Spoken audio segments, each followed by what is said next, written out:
Well, my lords, I think it was Oscar Wilde who once said that in a democracy, the minority is always right. I have to say that as a Liberal Democrat, it's a saying that has given me much comfort over the years, and I have a suspicion it'll have to give me some today as well. I rise, of course, to argue the case made by my party for 100 years for a democratically elected second chamber. The time was right for that 100 years ago. It is essential for that now. My lords, I just ask my noble colleagues in this place whether they find it acceptable, at a time when people are dying for democracy, that we should have in this place somewhere which fundamentally infringes the fundamental principle of a democratic state, which is that the people's laws are made by the people's representatives. They're not. We are not the people's representative. We are not the people's representative, but we make laws and we amend laws, and we are part of the process of producing the laws of this country. And we daily infringe that. Imagine, I was sitting here listening here to the arguments around the chamber, many of which went, oh yes, of course we're in favour of democracy, but not now, not on these proposals, sometime in the future. St. Augustine and I should be living at this hour. But the question here is this, that when we frame the laws of this country, and you cannot say we do not participate in that, we do that because we carry with us a democratic mandate. That's the principle of democracy. I was imagining to myself what kind of a debate we might be having if instead of debating our institutions, we were debating the institutions of Brussels today.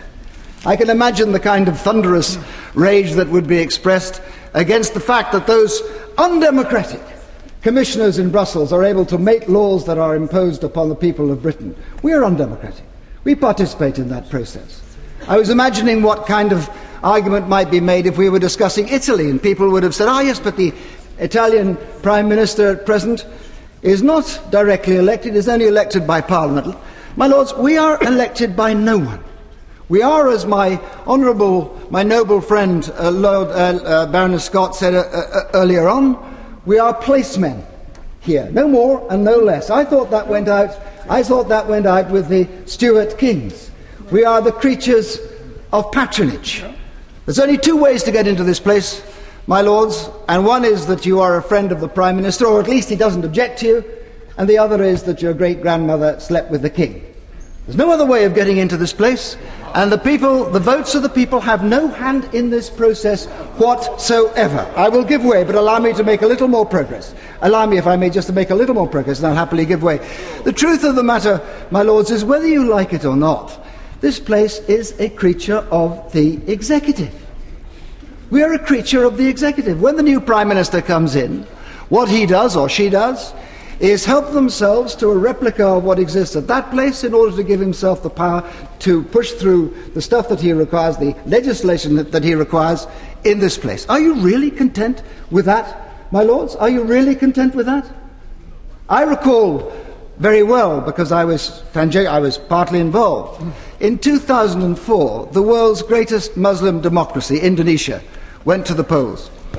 The European Union issued a view, a wish, not an instruction of course, that when those polls were finally counted, there would be no placemen to alter the democratic judgment, that there would be no act of patronage to put in to add people within the legislatures, army officers, bishops even, that altered the voice of the democracy. Yet so we are here today. On this day, my lords, on this day, Egypt goes to vote. On this day, I'll make the point and then I'll happily take my noble friend's point. On this day, Egypt goes to vote for a new president. The Muslim Brotherhood have recently constructed the Egyptian constitution. Imagine if they had said, we will have a constitution in which the primary house which we control will give us the right to appoint who is in the second house, the second chamber. Would we not have declared that to be a democratic outrage? Yet we are replicating that precise position here today. I give way to my noble friend. I'm most grateful.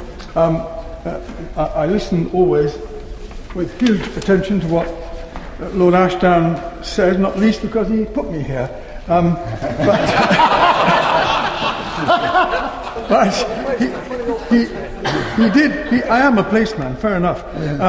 He did say with emphasis, we are a creature of the executive. I asked him then what he makes of the following statistics. In the 13 years of the Blair government, the government was defeated, the Commons defeated the executive in those 13 years 6 times. In the same 13 years, this place defeated the government 528 times. In the coalition period, the Commons has not yet defeated the government, except on a debate which had no legislative purport, and we have defeated the government 48 times. Doesn't sound to me, my lords, as if it is we who are the creatures of the executive. My lords, I will come on to the point my noble friend makes in just a moment, except just to say this, that the question is not what we do, the question is how we are created. And we are created here with a balance in this place that reflects the balance that the executive enjoys in the other. Now, I'll come on to the point my noble friend makes, but time is time is relatively limited, as we were advised. So, if you'll allow me to make a bit of progress, here is the issue, my lords. Here are the statistics that I would hope. I hope you'll forgive me. We've been advised that 7 minutes. I'm already at 6. And I would like to challenge it. The noble lord said that some of us have been here because our ancestors had slept with the Queen. I am the second Lord Trefgarne. My father was the first Lord Trefgarne. He was a Liberal MP. He came here by an act of patronage then, and that is the point I was seeking to make. Look, my lords, let me just see if I can bring out some statistics that may illustrate the point. All the arguments that are made about primacy, etc., all the arguments that are made about the fact that we have to work out the new relationship, here are the figures. The House of Lords Library tells me there are 71 bicameral chambers around the world, of which, leaving aside the very small micronations in the Caribbean whose constitutions were written by us to reflect ours, there are only 7, my lord. 7 who are not elected second chamber, 7 who are to have no connection with democracy, 7 who are appointed as we are appointed, leave aside Great Britain. One of them, for reasons that utterly perplex me, is Canada. But the other 6 might give you cause just to pause for a moment. They do not include great democracies, my lord. They are Belarus, Bahrain, Yemen, Oman, Jordan, Lesotho. That is the company we keep. That is the company. These are not great defenders of democracy, my lords. How is it the case that in every other one of those, all of them elected second chambers, issues of primacy, the issues which hold up people's agreement with the democratic reform in this place, are not great problems for them? And here's the reason why, my lord. It is said that we don't have to observe the principles of democracy in this place. It is because, and my noble friend a moment ago alluded to it, it is because apparently it works. In that curious, untidy way of Britain, nevertheless it works. If it ain't broke, don't fix it. My lords, it does not work. There are 2 functions of a second chamber. The first is to revise, and the second is to hold the executive to account. The first of those we do, I think, rather well. We do rather well. We are graciously permitted to follow along with a gilded poop scoop, clearing up the mess behind the elephant at the other end of the corridor. But when it comes to stopping the elephant doing things, when it comes to turning them round, when it comes to delaying them on the really big things that matter, my lords, we do not succeed. We do not succeed. How can we challenge the executive on big things when we are a creature of the executive? I do not believe if we'd have had a reformed democratic second chamber, we'd have had the poll tax. But we did. I don't believe that we would have gone to war in Iraq either. But we did. Last time I said this, there was much twittering, saying, good heavens, should a second chamber have the right to say whether a nation goes to war? Yes, it should. I see no problem with that. There's no problem with the Senate in America. It hasn't stopped America going to war. No problem with the Senate in France, who were our very close and immediate allies in Libya and put more troops into Bosnia than any other nation and suffered greater casualties.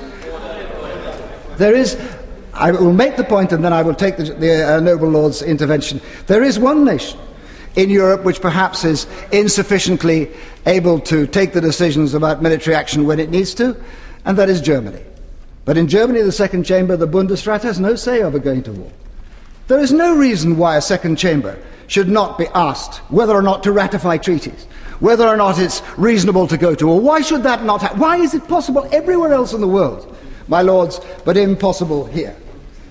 If the second chamber can block the nation going to war, what does that tell us about the primacy of the first? If there is, of course there's going to be a primacy of the first. Of course there is. That is readily established in every other bicameral system in which there is an elected second chamber. But the issue when it goes to war, in the United States, the President has to get agreement of both houses of Congress to go to war. Has that seriously prevented the United States going to war? Quite the contrary, my lords. There are some issues in which the say and the rights of this House, as an elected chamber, should be able to be exercised. My lords, the time has arrived when we have to bring this place up to date.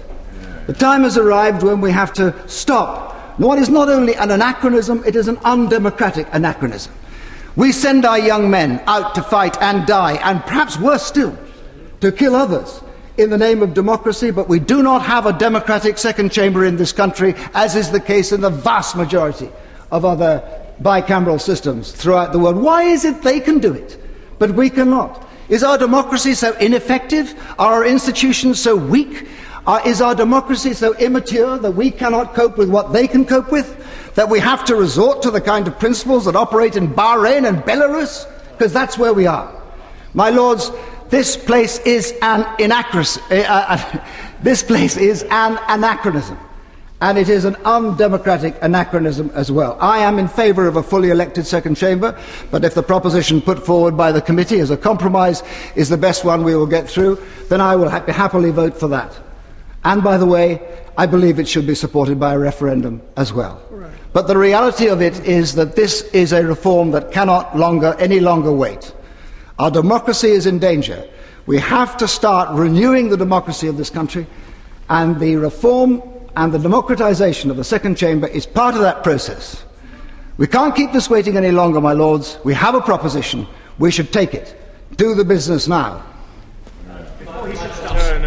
My lords, may I remind noble lords, we are speaking for quite a time, and if all noble lords take as long, we will be sitting very late indeed.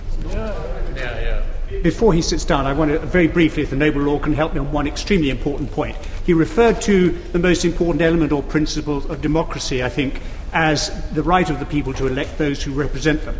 Is it not rather the right of the people to remove those who represent them, something for which I believe there is no provision in this bill? My lords, there is a provision in the bill, although you might argue that the time of 15 years is rather long to make that as effective as it should be. I'm not claiming, my lords, I'm not claiming that this is a perfect bill. Of course I'm not. There are things that I would wish to see in it which are not there, not least the fact that it would be a fully elected second chamber.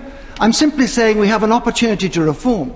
You have to choose between keeping this place as it is, which in my view is totally insupportable, or moving towards a democratically based reform of the sort proposed by the bill.